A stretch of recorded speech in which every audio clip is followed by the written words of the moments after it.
Hello, everyone, and welcome back to Mr. Fluent English Channel. I'm Emma. And I'm David. It's wonderful to have you here again. Today we're exploring a topic that so many of our viewers can relate to: cultural differences and living abroad. Yes, this is one of my favorite topics. Living in a new country can be exciting, confusing, and eye-opening all at once. You discover not just a new culture, but also new sides of yourself. That's so true. When you live abroad, you often experience something called culture shock, that feeling of surprise or confusion when things work differently from what you're used to. Exactly. For example, when I first moved to Japan, I was amazed at how polite and structured daily life was. People bowed to each other, trains were always on time, and everything seemed so organized. That must have been fascinating. I had a similar experience when I lived in Spain. I was surprised by how relaxed people were about time. A meeting scheduled for 3 o'clock might start at 3:30, and that was perfectly normal. That's such a great example of cultural contrast. In some countries, punctuality is a sign of respect, while in others, being flexible with time shows a more easygoing attitude. Right, and that's why it's so important to understand the values behind behaviors, not just the actions themselves. What seems rude in one culture might be completely polite in another. Exactly. When I was in Japan, for example, people rarely said no directly. Instead, they might say something like, "It's difficult," or "maybe later." At first, I didn't understand that it actually meant no. Such a common experience. In English-speaking cultures, people tend to be more direct. We say no clearly, but politely. Understanding those small communication styles makes a huge difference. Absolutely. Another big difference I noticed was personal space. In some countries, people stand quite close when they talk, while in others, like the UK, people prefer a bit of distance. That's true. When I lived in Brazil, people were very warm and expressive. They'd hug, touch your arm, and speak very passionately. It felt welcoming, but it took me some time to get used to it. That's the beauty of experiencing new cultures. You learn to adapt and appreciate different ways of connecting. You realize there's no single correct way to behave. Exactly. It also teaches you empathy. Once you've lived abroad, you become more understanding of others who might feel out of place or are adapting to a new environment.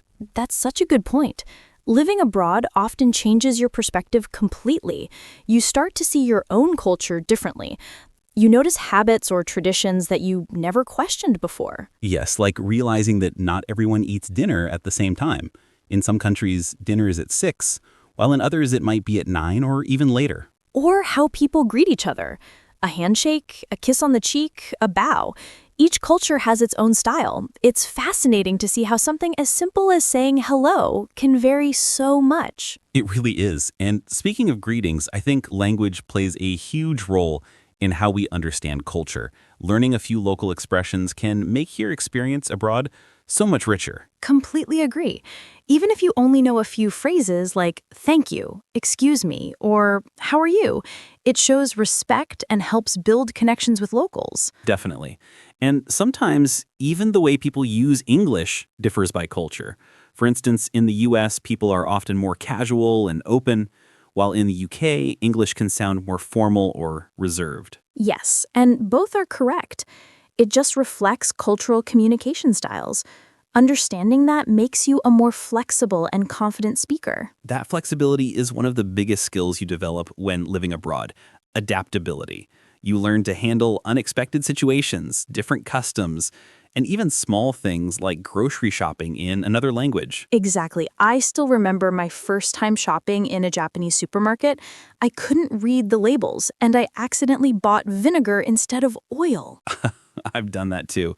But honestly, those little mistakes are part of the adventure. They make great stories later. Totally.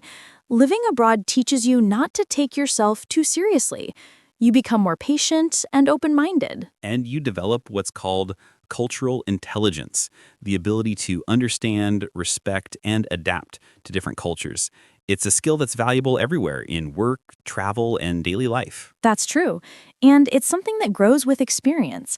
The more you interact with people from different backgrounds, the more comfortable you become. Exactly. And I think even if you've never lived abroad, you can still experience cultural differences through travel, international friendships, or even watching global media. Yes, absolutely. Culture is everywhere, and being curious about it helps us connect better as humans. Well said, Emma. So, to everyone listening, if you ever get the chance to live abroad or visit another country, take it. It will challenge you, surprise you, and change you in the best possible ways. Beautifully put, David. And if you're already living abroad, we'd love to hear your experiences. What was the biggest cultural difference you noticed? Yes, share your stories in the comments. We always love reading them. And if you enjoyed this conversation, don't forget to subscribe, like, and share this video with your friends who are also learning English. Exactly. You'll find more lessons like this one on the Mr. Fluent English channel, where we help you sound natural, confident, and fluent, one conversation at a time. Thank you so much for listening today. Keep exploring, keep learning, and keep speaking English with confidence. See you next time, everyone. Take care and stay curious. Bye for now.